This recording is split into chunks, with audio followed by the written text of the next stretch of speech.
Welcome to the Consulting Success Podcast with your host, Michael Sapersky, where we take you deep into the world of elite consultants.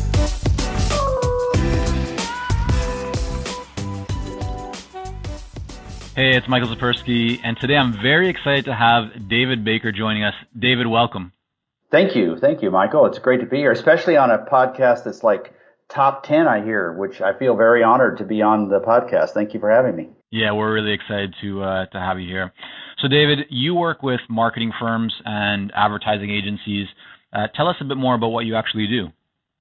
So I, in my signature line, I say I'm an author, a speaker, and an advisor, sort of in that order. But really, I've been an advisor more than anything for many years. So I help them make better business decisions because I've felt for many, many years that the difference between a firm that thrives and one that doesn't is the quality of their business decisions, more so even than the quality of their work. So I help them think through the financial side, performance benchmarking, people's roles, how they position their own firm. And I work with principals of creative firms of all kinds. So PR, advertising, design, and so on. Okay. All right. Great. Now, before all that, like if we go way back, you grew up with a tribe of Mayan Indians in Guatemala. Yeah, I did. What was that like? Well, it feels like a completely different world because I go back to visit there and they do have electricity now. They don't have running water in most of the village, but I go back and it's largely unchanged. So it feels so strange. So when I was 4, my parents were medical missionaries and we went to Costa Rica and lived there for a year while they learned Spanish. And that's where I learned Spanish. They just threw me in kindergarten. And then we went and lived with this tribe of Mayan Indians in a little teeny village in the mountains. No running water, no electricity, no roads, no stores. And so it was a very strange upbringing. I didn't go to formal school really until about the 10th grade in the U.S. But it was a great experience. I wouldn't trade it for anything. Although I'm probably the world's worst Trivial Pursuit partner because I missed everything about the culture in the U.S. over those years. In fact, I remember recently, I guess Elvis's death is about 40 years old now. And I was thinking about this the other day. I was in the U.S. I happened to be when he died. And everybody was staying up late at night watching movies of Elvis. And I'm thinking, who is this guy? It's like he's a terrible actor. And I didn't realize he was a musician. So, yeah, it was a great upbringing, but very, very apart from the U.S. culture at the time. Right. So what language were you speaking? Was it Spanish or there's an indigenous language or? There was an indigenous language and it was called Canjobal with a glottal stop. So Canjobal. And then there was the trade language, which was Spanish. So we spoke both of those. Yeah. And then English in our home. Wow. Very cool. So how did you go from that to advising agencies? Like just kind of give a bit of background. So you arrived back in the U.S., grade 10 or so. From there, how did you get to actually advising agencies? Yeah, and my story is probably similar for a lot of folks because more and more people aren't really trained in school for what they end up doing professionally. That was certainly true for myself. So I was in grad school. I was in grad school for 6 years full time, and about halfway through, I was just flipping through the newspaper one day and I was looking at the quality of the ads, and I just thought, these suck. This is just really lame. Like, how hard could it be to do a better job than this? And so I just thought, very naively, honestly, in retrospect, I thought, well, I can do better than that. So I decided to start an agency. What were you studying in grad school? I was studying theology and language. So I was my job to put me through grad school was to be a foreign language typesetter with ancient languages, and those are the ones that I happened to be studying. Right. So we started an agency, did that for 6 years, and I struggled. I didn't run a fantastic agency. I ran a very pedestrian, average, normal agency, but I would constantly be reaching out to peers to figure out if they knew something that could give me a leg up so that I didn't have to make all the same mistakes or, as I say, kind of reinvent the flat tire. And because of that, through a strange series of circumstances, I began advising peers, and over about a 6-month period of time, I switched to that full time. So that was 23 and a half years ago, and I became a consultant to my peers and have been doing that ever since, and learned like drinking from a fire hose at first. Again, it wasn't my superior experience that made me a great consultant. It was just that I was learning from a new firm typically every week, and loved the process. Yeah, that was how I got where I am. So there's no real you didn't go into the corporate world and move up the ranks there. It was just straight out of university into the trenches, learning as you were doing. Right. Okay. And I knew some things were true that I would never compromise on. Like, I knew what my value was worth, and I decided that if I can't get other people to agree with me, then I'm just going to fold it and I'll go do something else. But I was so convinced of that, and I made some bad decisions, some really good decisions. One of the decisions I made was that I was going to take a full-time second shift job where I could feed my family with this, so that I wasn't faced with the economic pressure to compromise on my pricing in my consulting work. And I had to do that for about, I think it was 7 or 8 months before there was enough income on the consulting side to let me quit that job. But it allowed me to not, I just find that when I talk with clients, this notion of feeding the machine is what pushes them to compromise on pricing so frequently. And I was determined not to do that, so I had that job on the side. Talk a little bit more about that. When you say feeding the machine, because I think there's also a lot of mindset stuff going on there. Tell us a little bit more about what you mean. So we're living in the land of opportunity. You develop cultures, Canada, the U.S., Australia, to some degree parts of Europe, not quite as much, love the idea of growth. And so we get all these opportunities, and we add people, and maybe we borrow money. We sometimes make foolish decisions to respond to the acceptance that the marketplace is sending our way, the signals of acceptance they're sending our way. And so we grow to meet that demand. In the process, we're creating this bigger machine. And when things slow up a little bit, that's when we switch into this mode of feeding the machine. And that is precisely when we make all these compromises about charging less than we should, or maybe accepting a client that we just know is not a great client, but it's either take work from this less than great client, or my people are going to be sitting in their seats doing nothing. And it leads to this constant stream of compromises, and that's what I call feeding the machine. So what would you say then to someone in that position who may be right now, riding what I often kind of call the roller coaster, where they're having maybe some good months and some nice projects, and then all of a sudden things wind down, they find themselves kind of just staring at their computer screen or looking at their phone waiting for something to happen, right? Yeah. What do you suggest? I mean, what about their mortgage? What about their expenses, their life? I mean, would you suggest that they should not take a project, even if they have to reduce their fees, or what would your advice to them be? Yeah, that's such a great question. And I can tell by the way you're asking it, and you can tell by the way I'm snickering, that we've both been in those places at earlier parts of our careers. So I would say that it starts by deciding how big a firm you want to be, and not just letting the marketplace determine that for you, and then moving up and down based on the degree of acceptance the marketplace is sending your way. The second thing I would say, and this is more important than that first one, is that you need to size your firm. So whatever you decide the ideal size is, that size needs to be significantly less than the amount of regular opportunity you get. Because the delta between your size or your capacity and the amount of opportunity you get, that delta is what represents your ability to say no and maintain prices higher and be choosy about who you work with. Ultimately, it's really, now some people can pull that off by just because they're very confident. Other people need a steady stream of marketplace acceptance in order to learn that confidence that needs to come from that amount of opportunity. But essentially, it's about sizing your firm so that it's never as big as the opportunity coming your way, so that you can keep saying no. And then Of course, if some of the opportunity falls off, then you're just not saying no quite as much, but you're going to get back up to the point where you can say no again. Right. David, your latest book, The Business of Expertise, let's talk about that for a bit.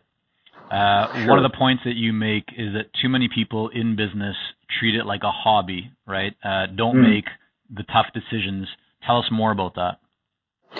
Yeah, and I kept working with people years ago who weren't making any money, but they were still calling it a business, and it just hit me. It's like, wait a second, there's got to be a distinction here. So I just came up with this very simple rubric. So a hobby is something that costs you money. So in my case, it's riding motorcycles, it's flying, it's doing fine woodworking, it's photography.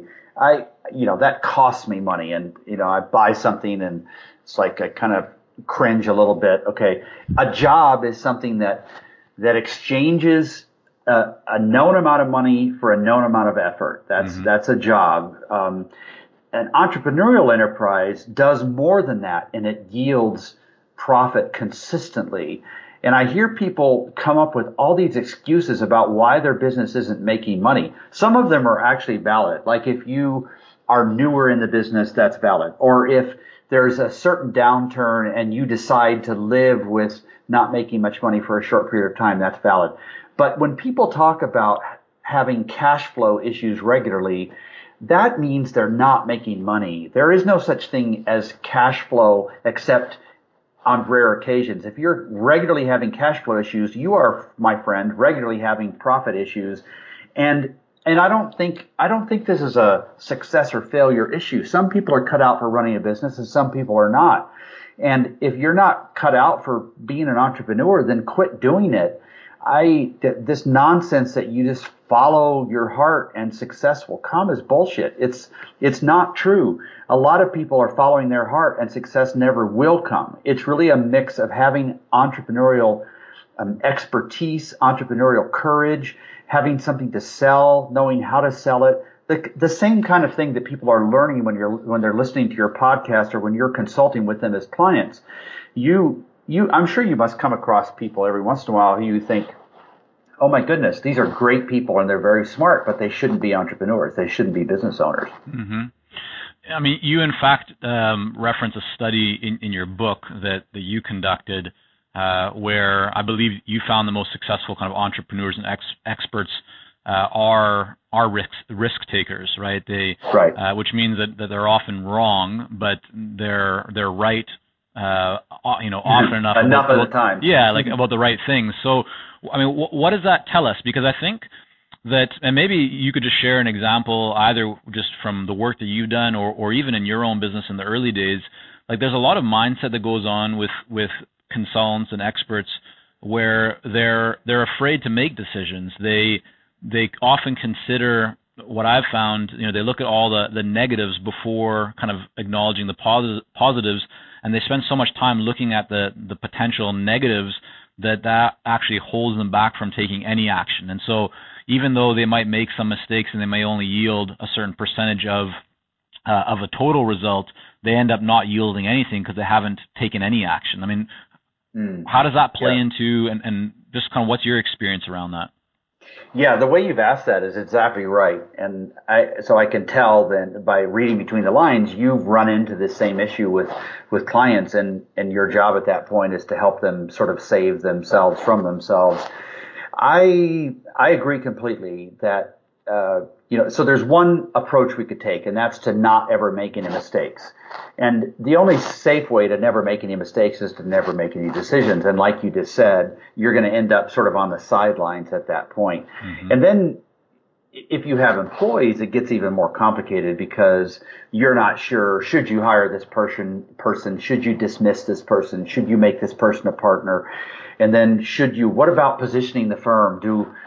What if my key employees don't agree with this decision? And you just get paralyzed thinking about all the implications.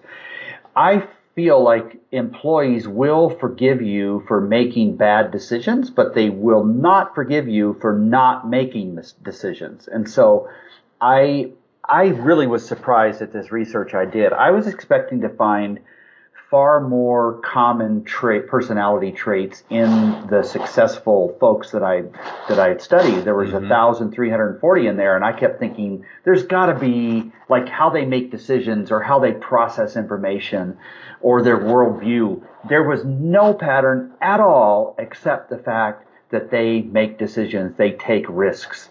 And so that, if you believe that, then it carries over into so many other areas. Like when you think about adding a partner, is this person going to be a risk taker? That's the most important question you can ask. And the truth is that most people who are working for you are not risk takers, or they wouldn't be working for you. Although certainly there are many exceptions to that. Mm-hmm. We've all worked for somebody else, but I think that this is the right question to ask. Is somebody a risk taker? And how much information do they need before they can pull the trigger and make that decision? A lot of it is based on instinct. I do think you should listen to other people, but at some point you should just stop listening to other people. I've been doing this interesting second study. I'm calling it sort of the entrepreneurial defense system. It's this ability that entrepreneurs have to know who to listen to. I'm trying to figure out exactly where I'm going to go with this, but who to listen to, how often to listen to them, and then when to quit listening to them. And there is this lone wolf nature of being an entrepreneur that means they are going to make a lot of mistakes. So what happens when you make a mistake? Acknowledge it, fix it, apologize if you've hurt people, and then move on. But don't quit making decisions if you make mistakes. Yeah. Love it. I think that's a really good one. I mean, on the topic of mistakes, it's interesting because I know that you talk about that you had some failures, what I actually just like to call like learning experiences, right, in the agency that you were running, right. and that actually gave you the opportunity, kind of the insight to go out and start advising other agencies or other agency owners. To some, that might sound a bit counterintuitive. They might, think, well, David, if you made all these mistakes, like how can you actually advise us? Right. But I know that whole experience has actually positioned you and given you insight that has really helped your business to grow. So just talk us through a little bit how the mistakes, the learning experiences or failures, whatever you want to call them, that you had in your previous agency actually allowed you and continues to allow you to serve clients so well. While we work with a lot of seasoned and experienced consultants here at Consulting Success, I'm often contacted by new early-stage consultants. Invariably, the question I'm asked is, what are the steps I should take to become a successful consultant and grow my consulting business to my first 6 figures per year? Well, I'm excited to announce that we've opened the doors for our Momentum program. This is our most popular program for early-stage consultants, and it has helped almost 1,000 consultants to start, run, and grow successful consulting businesses. It gives you the step-by-step plan to help you with your messaging, your fees, and pricing strategies, how to win more proposals, how to go to market more effectively, developing a marketing system to generate leads consistently, and so much more. And right now, until September the 19th, you can sign up for Momentum and get 50% off the regular price by going to consultingsuccess.com/audio. That's consultingsuccess.com/audio, AUDIO. Only 100 spots are available to join Momentum and get 50% off. This deal is only available until September the 19th or until all 100 spots are gone. We won't be opening up new spots in this program for several months, so don't wait. Go to consultingsuccess.com/audio. That's consultingsuccess.com/audio, AUDIO.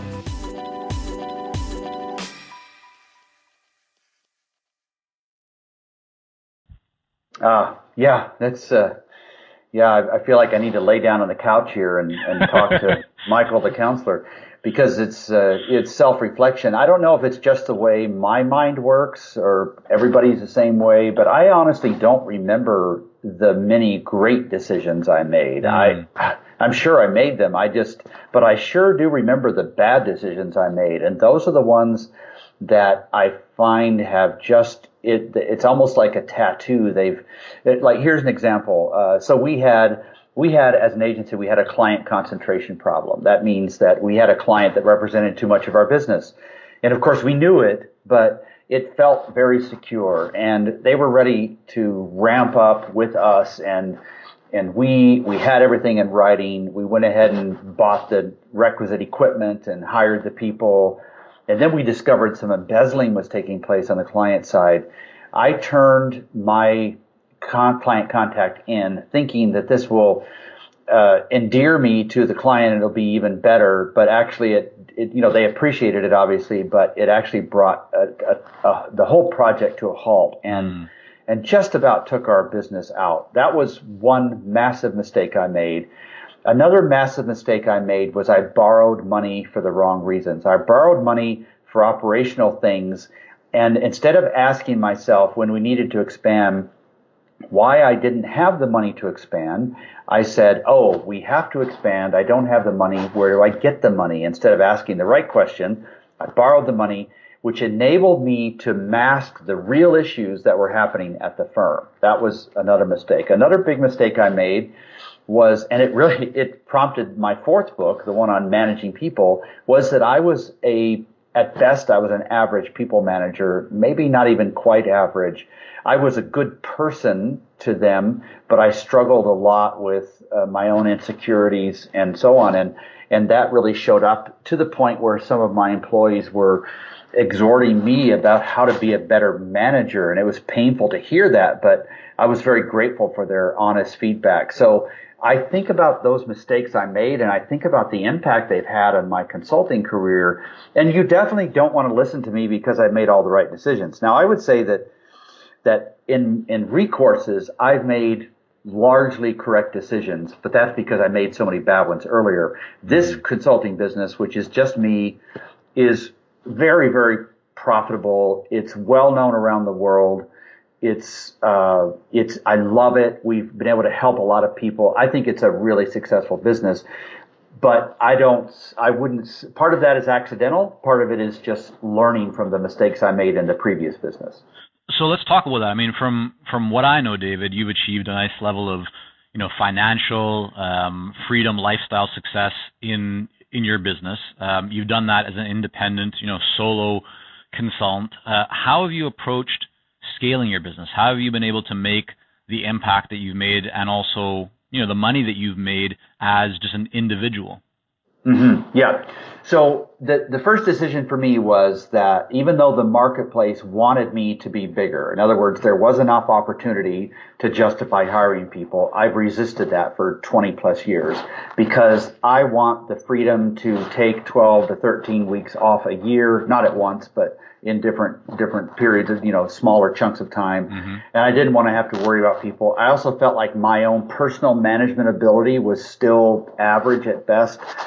And so I wanted to be close to the work. So that was the first decision. Okay. So then how do I make a lot of money without employees? And the key to that was making the right positioning decision. So being very bold, very public about the kind of firm I wanted to work with, and then being specific on my website so that prospects could self-select themselves out of the running if we were not going to be a good fit before I ever had a chance to compromise with them, and then charge a lot of money in a value pricing manner so that it wasn't tied to the number of hours it took, but it was really package pricing or value pricing. Mm-hmm. Now, how do I get enough opportunity with all of that? Because all that sounds good academically, but how do I get enough opportunity? In the late 90s, I was spending about $6,000 a month on a full-page ad in a major publication that served this industry. And it was working for me, but it was an enormous amount of money. And I said to myself, there's got to be a better way to do this. And so I landed on the idea of starting to write emails every month at the time in exchange for people trusting me with their email address. It was really an early form of content marketing. Mm-hmm. Over the years, that list has grown. So there are, more than, I think, low 30,000 people that get my weekly emails now. And I give them for free enormous amounts of insight. And then I don't charge them until I apply it to their specific situation. So everything is free unless I apply it to their situation, and then it's ridiculously expensive. So I have these 33,000 people, plus all the people that I get to speak to from time to time or that read the book, that are getting this stuff and and the combination of all of that drips enough opportunity to me so that I can still be selective and charge enough money. So that's the formula that I've landed on. And so would you say that the decision and the actions that you've taken in terms of producing content consistently, has that played the greatest role in helping you to attract clients for your business, or is there something else? Absolutely, that's the biggest thing. It's clearly not my looks. I noticed that you don't have video here, probably because you saw a picture of me. It's clearly not my looks. It's really the insights, the quality of the insight from having a tight focus. So my goal when I write something is I want a reader to feel like I have a camera hidden in their office. I know their world so well that when they do need some serious help, they're going to think about me. And it actually is easy because I love producing content. The book that you referenced is my 5th book. I love speaking. I love doing webinars. I love writing insight pieces. So it's not that difficult. It's a natural fit for me. If I were more of an extrovert and a networker, I probably would use other ways of scooping up new business, but that's not me. So this is how it works for me. And what about in the early days when you first got started with your business? Content, I'm guessing, you didn't write one piece and instantly have people knocking at your door. Right. So, was it that ad that got things moving for you, or what did you do to kind of get your first few clients in the door? So I networked with a few associations and who did not have any offering on the business expertise side. Mm-hmm. And so they would refer their members to me when those members needed help. That was one way. I also used direct mail. I paid quite a bit of money to have beautifully designed and printed pieces. And then we had, parties over at the house where friends would come over and help us put 10,000 or 20,000 in the mail. We only had to do that twice in the early days. And from there, we had enough momentum that the email list had enough members. I think we started with just a few hundred, and now there's 30-some thousand. So it was direct mail and advertising and networking with associations. I think that networking with associations, I wish more consultants would do that. I feel like there's a lot, like you could go to an association, and these associations have thousands of members and they're dying to produce great content for their people, their members. And so they're happy to do, you provide the content, they host it. Meanwhile, you'll get 300, 400, 600 email addresses who are interested in hearing insight from you, particularly if you don't abuse those emails, if you're not trying to sell to them. I don't try to sell to people. I try to give them insight. I figure if they need help, they'll figure out that I'm in that business to help them if they want, and they'll knock on my door. Mm-hmm. Right. What mistake do you see consultants and experts making, often that, if corrected, would help them to be more successful? I think they don't, the biggest mistake I would say is that they spend too much time solving client problems on an individual basis. So every client that comes to them presents what seems to the consultant as a unique problem, and they dive in and they fix that problem for the client without stepping back a few paces and noticing the patterns and start to solve problems that have a broader impact. So using that example with a client that comes to them with a problem, they say to themselves before they solve it, what problem is this client experiencing that many clients experience? Now let me solve the problem that many clients are experiencing. Mm-hmm. I'm doing it for this specific client right now, but every time I get a chance to solve a problem, I'm going to try to solve it in a bigger way. The second biggest mistake they make is that they do not pay attention to their own marketing. They're, the cobbler's son with no shoes sort of thing. And we joke about that, but it's really disgusting to me. I think it's pathetic, honestly, that consultants don't pay attention to, like, they don't have a great website. They don't have a presence. Like, whatever prompted you to do this podcast and to put the hard work in, you're not selling your services here. You're interviewing somebody that your listeners will benefit from. but the payoff is enormous for you. Taking the time to do that as opposed to always spending time solving a particular consultant's problems. That's another big mistake I see consultants make. Where do you think that comes from? 'Cause I think that's a really interesting topic, right? And it comes back to what we touched on earlier that you mentioned in your book, right? This idea of people kind of treating their business more like a hobby than like a business.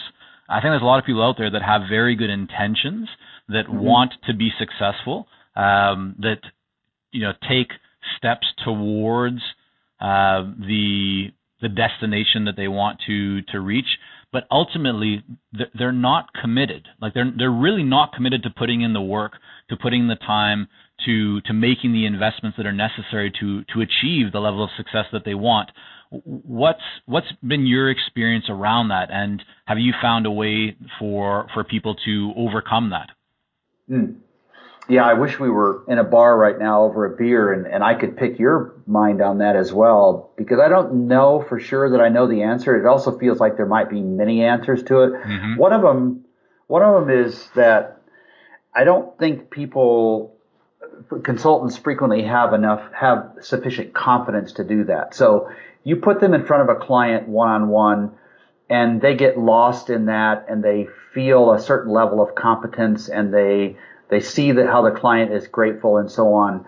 But put them on a bigger stage and they get lost a little bit. They don't know what to say, and they don't know what to say because they're not positioned well. Like there's no such thing as a consultant who is doing really well as just a consultant. The consultants doing well are focused. Like I'm focused on a very particular market. You're focused on a very particular market. Because of that, I know what to say, who to say it to, where to find those people. And the idea of what to say, for instance, pulling that apart a bit, I've got this Evernote file with about 200 topics that I'm just dying to write about, and I haven't had the time to do it. You have your own way of collecting those topics that you want to write about. But somebody who hasn't made those tough positioning decisions, those ideas don't come to them. They're not getting they're not getting smarter quickly enough. Every situation they go into, they're having to start from scratch again, and they're not building on what they learned before. And all of that stems from poor positioning in my mind. And I guess the other is they're not charging enough money, so they feel like they're in the hamster wheel of always having to work, because if they stop the billable work, then there's not going to be enough money. So the idea of turning the clock off for a minute and putting their feet up and thinking seems like a luxury they can't afford in some cases. Love it. Great discussion, David. This has been a lot of fun. I just want to thank you. And what's the best way for people to learn more about your work and connect with you? Well, maybe the simplest would be to go to the microsite for the book. That's expertise.is. And that gives you a sample chapter, an outline of the book, or they can go to Amazon. And then there's some links there if they'd like to explore working with me further. But the book is a good place to start. It's the first book I've written that I really, really loved, and I'm very proud of it, almost like a child. No offense to my real children, but I really, really do love the book. And Michael, thank you so much for having me. I've really appreciated the thoughtful questions and the chance to talk to your audience. Yeah, this has been a lot of fun, and so a lot of appreciation for you too, David. Thanks so much. Okay, take care. Are you ready to take your consulting business to the next level? Learn more about the Accelerator Coaching Program at consultingsuccess.com.